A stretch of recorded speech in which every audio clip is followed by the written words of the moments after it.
for coming. I know most everybody, but some people I only know by Zoom, so thank you for coming. I'm Tina Ramirez, and I'm the director for Great Rivers Regional Assistant for Addiction Care and Marshall Health. And I am the board president for the Regional Family Resource Network, which is where Putnam Wellness Coalition is housed.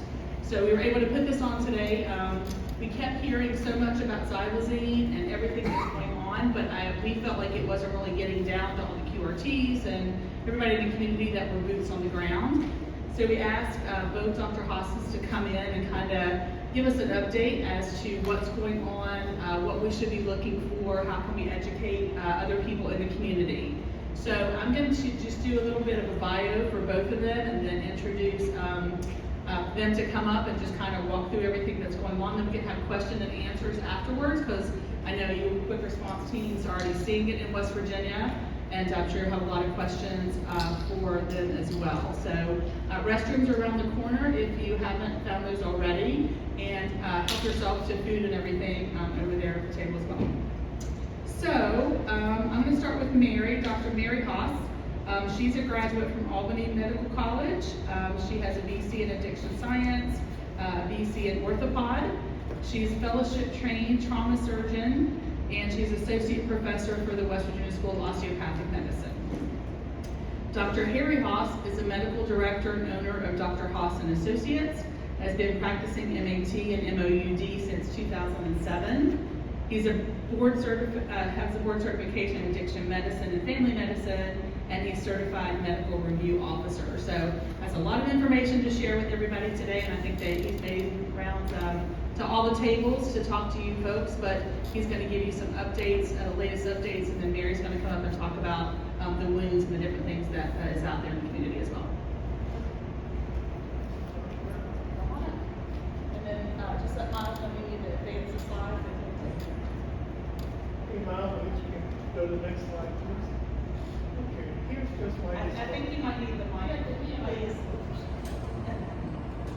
These are my disclosures. I teach and do consults with the Opioid Response Network, and they're helpful because they'll actually come down to your facility. They'll talk to you by phone, by email, by Zoom, and help you set up programs to treat people with opioid use disorder or meth use disorder. I also teach for ACM as well as PCSS. PCSS has a lot of great videos, and they're normally all free. I also teach for the Danny Institute, and I have my own practice in Western Pennsylvania. Next, please. This is just my sister, who's in West Virginia School of Medicine, Osteopathic Medicine, Associate Professor. Okay. A lot of these slides came from ASAM and the Addiction Technology Transfer Center, which is part of the Danny Institute. Okay, we just want to talk about some objectives, and we'll try to be general. You know, so many of these drugs over the years, particularly opioids, have had contamination in them with different things, sometimes by mistake, sometimes on purpose. You know, we're going to talk about pharmacology and toxicology and diagnostic testing. And that's a real problem because most facilities don't do diagnostic testing for Xylazine. And even if you do use the test strips, there's a Canadian company that makes, one of the Canadian companies that makes the fentanyl test strip. They also make a Xylazine test strip that they just started selling in America about a month ago, 2 months ago. It's about $200 for 100 test strips. But the problem is the test strip is positive or negative. It's like a pregnancy test. You don't know if you're 6 weeks pregnant or 26 weeks pregnant. So, and like I said, a lot of places haven't even been doing this testing. They don't have that capability in their hospital. So they have to send it off to a lab, and that takes days. Okay. So we're going to talk about cutting agents. And cutting agents have been used for different reasons. Sometimes just to bulk them up. That's like when you saw the movies, the old days, where the heroin was white, and the man sticks his finger literally into it and tastes it. You know what she's doing? Anybody? Yes. What's she tasting for? they normally cut that white stuff with powdered sugar. So if it's real sweet, she thinks, well, he or she thinks, that's not very good heroin. But if it's bitter, and all opiates are bitter, then they assume that's mostly heroin. So that was one thing that was done, one way things were cut. But things have been cut for other reasons too. Sometimes they're cut to enhance the effect of the drug. And that's what we think might be happening with xylazine. Also, cocaine has been cut with many different things, such as caffeine. The last one there is Benadryl. You also have your lidocaine has been cut with, because it's a numbing agent, so people might think that two are the same until you don't get a high from it. And then heroin has been cut with many things. Fentanyl, caffeine, quinine, aspirin, acetaminophen, scopolamine, okay? And now today, what we thought was heroin is normally 100% or 99% fentanyl. And now that fentanyl is being cut with xylazine. Next, please. Okay, here's just a list, and this is why, if you have a needle exchange program, you want to get people into treatment with medication, because eventually they're going to get something in that needle that's bad for them. Here are some examples. Back in 1983 and 84, I was in med school.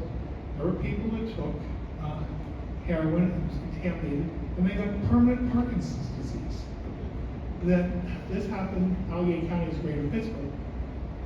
The heroin was contaminated with a strong fentanyl, and many people died. Okay, then you had scopolamine poisoning that was in the heroin from New York all the way down to Baltimore.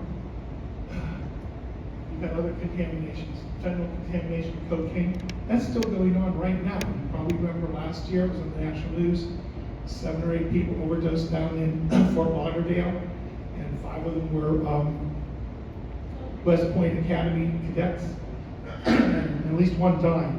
And in 2 years, 12 people overdosed at one time in Pittsburgh from fentanyl in the cocaine. And just down from my office 4 weeks ago, it's a really sad story. A young woman, she gets told, your breast cancer seems to be cured. Your PET scan's good, you're fine. So she and her 2 friends go out to celebrate. And what do? They take cocaine that has fentanyl in it, and then 2 of them died, and the other one's still in a coma. And I guess we'll talk about one that's specific to West Virginia. If any of you knew anything about the Panhandle, about over 4 years ago, the Panhandle, the heroin was all contaminated with feces. And so for 2.5 weeks, people came in with terrible skin infections. Some of the infections got into not just their muscles, but down to their bones. If you have a bone infection, you have to get treatment for a month or more, IV. People are kind of afraid to get IV, permanent IV, PICC lines, and portals into people that are using IV drugs.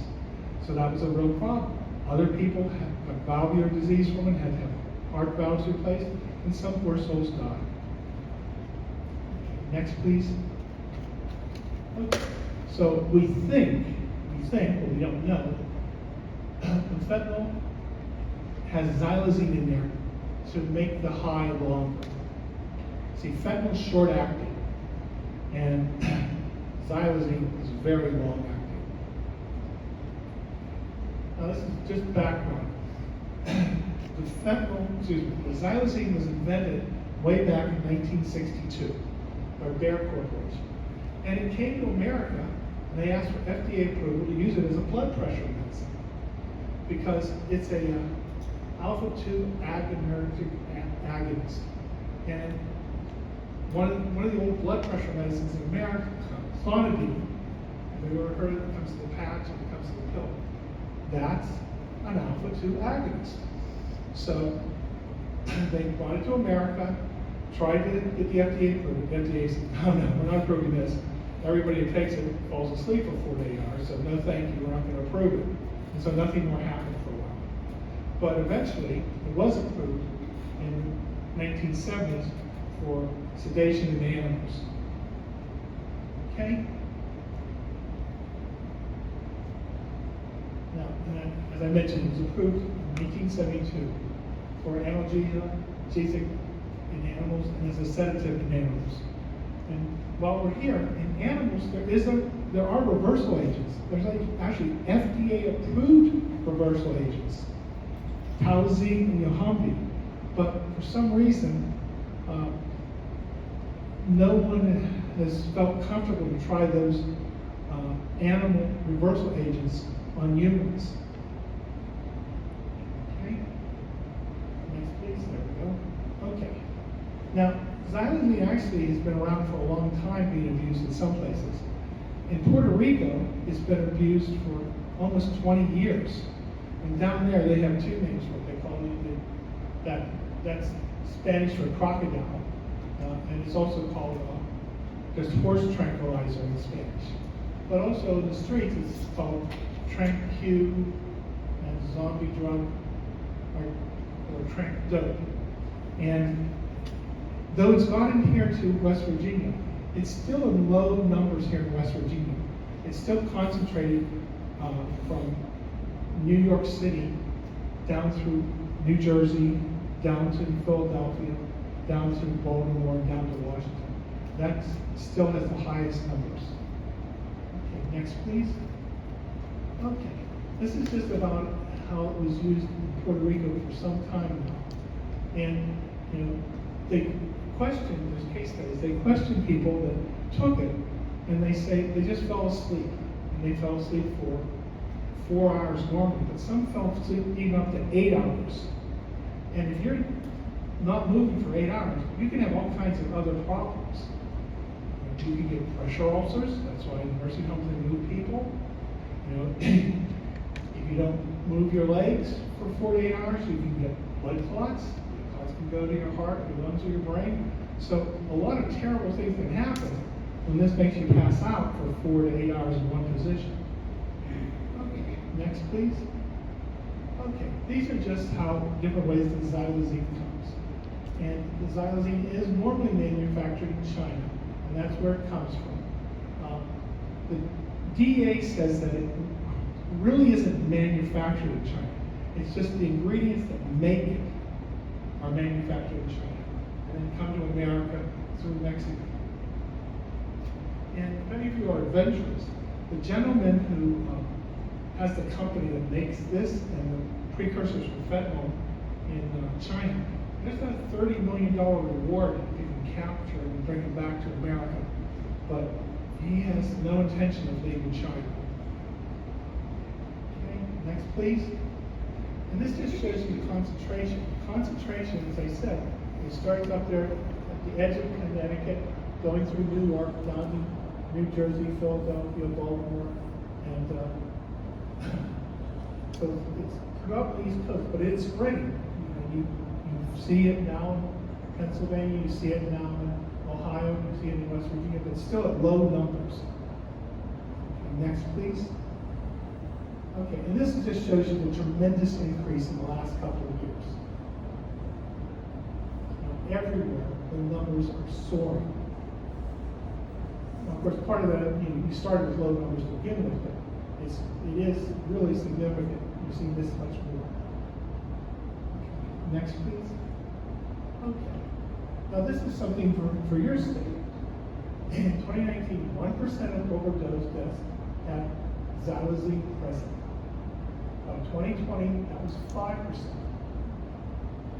But the people that were taking drugs with opiates with xylazine is a slightly different group.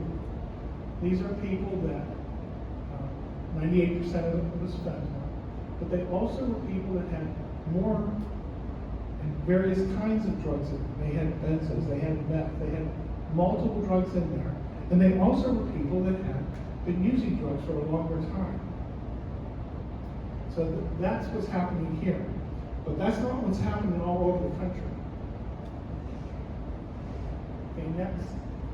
West Virginia individuals who died with xylazine present had a longer history of drug and alcohol use. So it's just not drugs. Many of them were taking alcohol. And they also had hepatic diseases or hepatic damage. So they had hepatitis B or C, or they just had liver damage. And hepatitis C is very, very common among individuals that use IV drugs, but it's also just common for people that snort drugs. You can get hepatitis C if when a person shares and snorted fentanyl or cocaine or heroin, and they share that same straw, and they can get hepatitis C.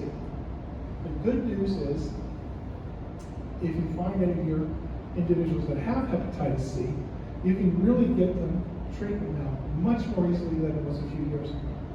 You know, when that they do the hepatitis screen, and if it's positive, it means you might have hepatitis C. Because hepatitis C, 15% of people can beat it on their own. Then you get your viral load, and you get what kind of hepatitis C is. There's actually 6 kinds of hepatitis. And the nice thing is, and you see these advertisements on television all the time, there's 2 medicines now that can treat all hepatitis with just a pill a day. One's for 8 weeks, and one's for 12 weeks. And they both have 98% success rates. So a lot of these people have hepatitis C, they don't really have any symptoms. They might even know they have hepatitis C. They just say, I feel fine, so I never did anything about it. And they didn't want to get IV drugs, IV medicines for weeks and feel sick. Now they can just get their medicine, take their pill every day, and in 8 to 12 weeks, 98% cure rate. So that's really helpful because untreated hepatitis C makes you much more likely to have liver cancer. Okay, next. Okay. 90% of the opiates tested, this is in Philadelphia, had xylazine present by 2021. You know, big difference between West Virginia and Philadelphia. They have a lot more of this xylazine present. And it's kind of amazing because if you look at the television, you would think this is an inner city problem. And the answer is no, it's a problem for all different groups. You know, these are the people that died with xylazine unloaded. 64% were white, 17% were black, 15% were Hispanic, and 4% were other. So you can see it's a problem for everybody. Okay, here again, overdose deaths. Over 70% were between the ages of 30 and 59, and over 70% were male. And that is common. People with opioid use disorder are predominantly males. I mean, not 100%, but you know, 2 out of 3. So you often find males that are using different opioids. And sometimes because they did construction work and they got hurt, so they started taking opioids to be able to keep going at work, and then it got worse and worse and worse, and they ended up going to heroin or fentanyl. Okay, next please. I'm going to go. Okay. There's no evidence of injection. 84% of overdose deaths with xylazine present. So that's something that's really amazing, isn't it? You know, we think this is a mix with people doing IV drugs.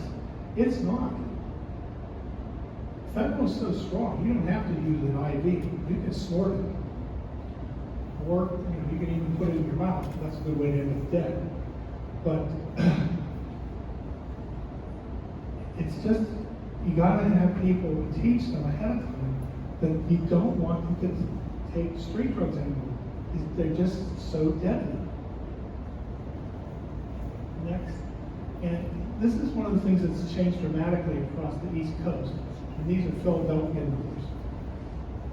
It used to be just a few years ago. Benzodiazepines, that's the Xanax, the Valium, the Klonopin. That was something that was mixed in with fentanyl or heroin, but normally fentanyl, because those are long-lasting drugs, and so they will give you longer-lasting highs. But they're also deadly dangerous because they cause sedation. And if you take 2 medicines that cause sedation and respiratory distress, and stop your breathing, you can die. So that has stopped. What's happened is the benzos in the fentanyl has gone down, down, down, and the xylazine in the fentanyl has gone up, up, up.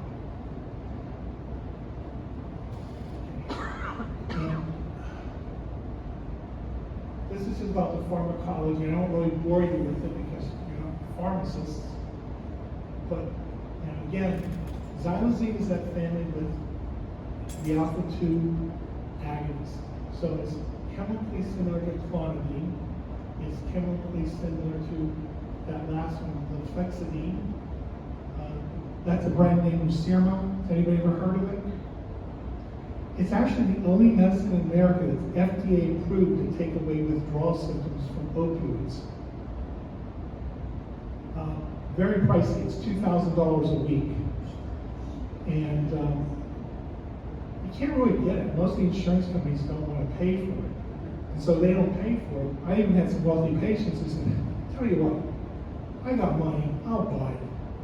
They go to the pharmacy says, hey, we're not carrying that. We're going to buy 1,000 pills just to give you 2 weeks worth. We're going to be stuck with all that. So, I mean, it's FDA approved, but it really, you can't get it. And if any of you talk to people that work in rehab facilities, they often give clonidine to help people when they go through withdrawal. Well, there's a European study that says that the Lucirma, brand name, is only slightly better than clonidine. But since clonidine is $4 a week, and that's $2,000 a week, they say it's not worth it. Okay? Now, this is for anybody who likes charts and graphs. You might like this. But the important thing here is that the one on the right is it blocks these alpha adrenergic sites and it stimulates the sites on the right. So what happens here is you get an abnormal feedback, and so you get the effects like sedation, you get effects like decreased heart rate, decreased blood pressure, and slightly decreased respiratory rate. Not a large decrease, a slight decrease. Okay, next please. Okay, so what can we do to test these people and find this? And as I mentioned, this is a real problem because only recently do we have the test strips. You know, does anybody here have Xylazine test strips for their facility? Oh, you do already.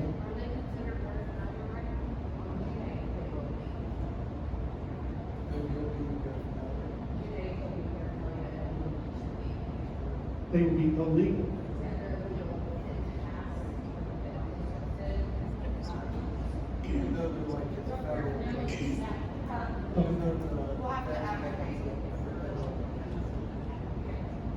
Yeah, I'm always amazed at those laws. I mean, you have these head shops that have all this stuff that's illegal in there. Nobody goes in there. But if somebody on the street carries this stuff, oh, you're in trouble. But anyway, you know, those are somehow because most of the hospitals don't have the ability to test for xylazine. They have to send them off to reference labs. And reference labs take you a few days and cost a lot of money. And you have to take care of that patient now. Okay? Then we also, you can't find out, you can only, with the test strips, you only have positive, negative. But you can have how much if you send it off to the lab, the reference lab. Again, that takes a lot of time and costs a lot of money. So hopefully hospitals start having the ability to test this at their sites. And that you get the ability to use xylazine test strips. The reason that's important, we'll talk about a little later, is when you reverse a fentanyl, you give somebody naloxone. And you give them, nowadays you have to give them a few naloxones because fentanyl is pretty strong. But when they don't wake up, you're concerned, like, oh, wait a second, something's wrong here. I gave him the Narcan, he's breathing a little better, but this doesn't seem to go anywhere. He's still not waking up. Well, that probably is a xylazine situation.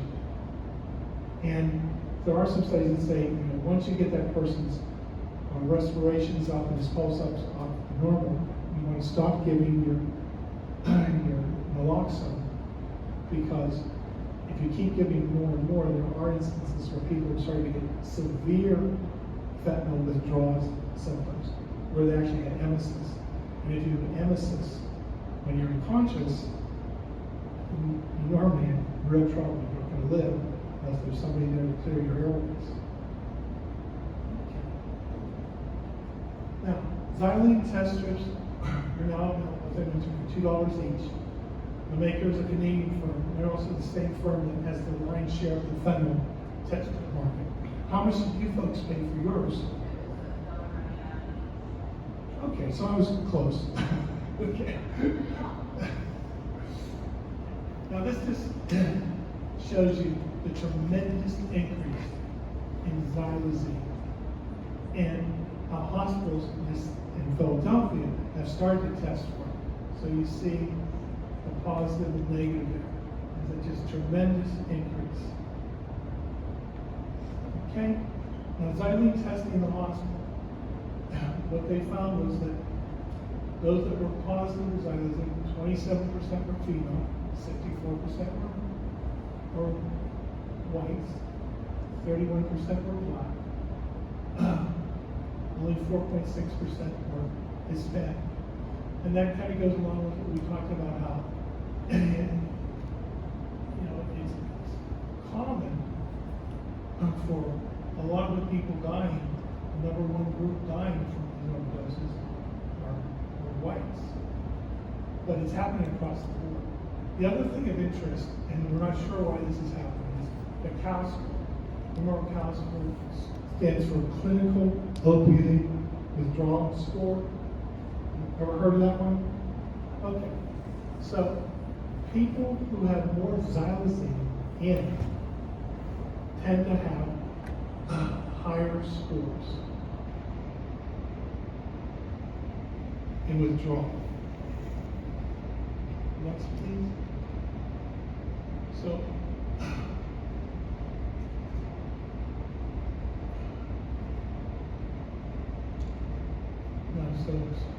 how do we, who is, using the Xylazine? How does Xylazine impact withdrawal symptoms? Okay. Xylazine seems to make withdrawal symptoms worse, and it seems to make them much, much longer. What complications are people having? Well, if you're out again for 4 to 8 hours and you're not moving, you can get pressure ulcers. You can get ulcers from not just pressure, but you can get blood clots that can go to your brain, your heart, your lung. But something else happens with Xylazine that they're not sure why it's happening. People get terrible ulcers at their injection sites. But people are getting ulcers and wounds on parts of their body where they did not do the injections. And this is normally just happening in that area from New York down to Washington, D.C. And so it's thought that, nobody knows for sure, but it's thought that maybe the Xylazine concentrations there are greater along that stretch, or maybe there's another contamination agent in there we don't know about causing these ulcers. But the ulcers are more common, not just where they get the injection, but all over the body. And we're going to have some horrific pictures to show you a few minutes here. So this is, they just asked people, they went on social media and they asked people who were using, how were they taking their drugs, and they found that, some were taking intranasal, some injections, some were inhaling, some were taking it orally. And the question is, do you seek out Xylazine? And the vast majority of people said no, they don't seek out Xylazine. It just happens to be there. They don't want it to be there. Okay, next please.